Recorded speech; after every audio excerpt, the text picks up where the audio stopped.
Hey everyone, it's Kim from Apostrophe S, and I'm back with another add-on for our Sweet Memories kit. And this will have your home bright and cheery just in time for spring.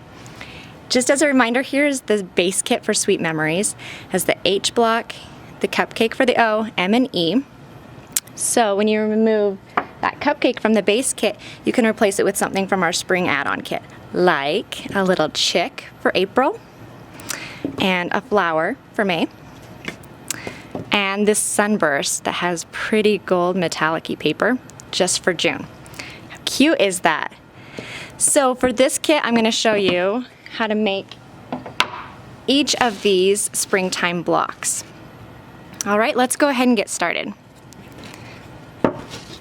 These right here. In your kit, you'll get all of the wood pieces that you need. And you'll also get 2 paintbrushes and a file, and then a baggie that has all of the papers, the embellishments, templates, everything that you're going to need to decorate these cute little blocks. Now, from home you'll need a few things. It looks like a lot, but it's really not. It's just a lot of stuff that you're going to have from home anyway. You're going to need a pencil and a pair of scissors to cut out your papers and to trace. You'll need paper to protect your work surface anytime that you're painting, so we don't want you to destroy your cute dining room table. We'll also need, well, more optional, copy paper and a crayon. Kind of helps with some of the more detailed pieces. You'll need a hot glue gun and a paper plate. We find this really easy to pour out our paint onto the paper plate and then paint from there. And from your base kit, you'll have leftover brown paint and your Mod Podge that you'll use for this kit. So if you've got those things, we're ready to get started. Now if you've done these with me before, you kind of know the drill, but I'll show you specific to these 3 blocks what we're going to do. First step is to paint with your brown paint all of the outside of each of your blocks. So you'll actually have 6 blocks, 2 pieces for each of the blocks. So go ahead and paint them. You really don't need to worry about the back side unless it's going to be seen. Then cover that with a coat of paint. And then get in all of the nooks and crannies and get those nice and dry.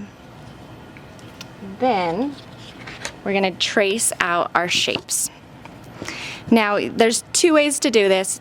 You can either trace on the right side, the paper that you want showing, and then you'll just have to cut inside of that line. Or if this is the side I want facing front, then I'll just put it behind my paper, flip it over, and trace on the back side. And that way you can trace directly on the line, but the line won't be showing.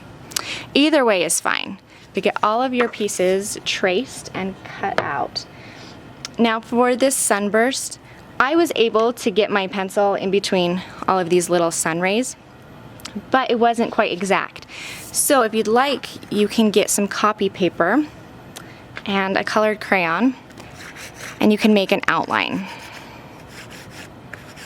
So this way I'm getting each exact angle and line and edge. So I'd go through and just rub my crayon along this paper, just holding it in place so it doesn't move around. And then I'd cut this piece out, and I end up with this, my traced template. Then I'll take my pretty gold paper, put that on the back like this, trace that out, and then I'm left with a perfect cutout of my sunburst. Like I said, either way will work. I just found that this was a little bit more precise. So with that tip, you should be able to cut out everything, and the next step is to Mod Podge our papers on. So grab the Mod Podge from your base kit, and you'll just apply a thin but a really even coat. I've said it before, I like working with Mod Podge.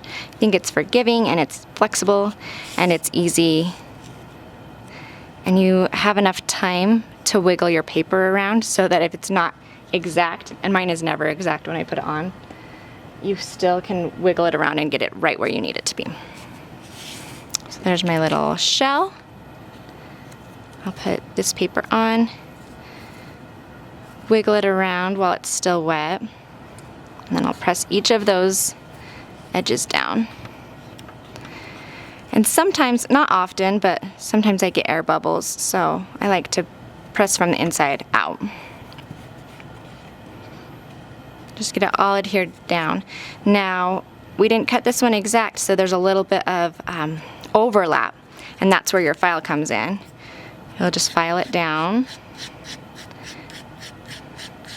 And what you're doing here is just sanding the paper down so it's nice and even and flush with the wood block. Okay? So do that with your pieces.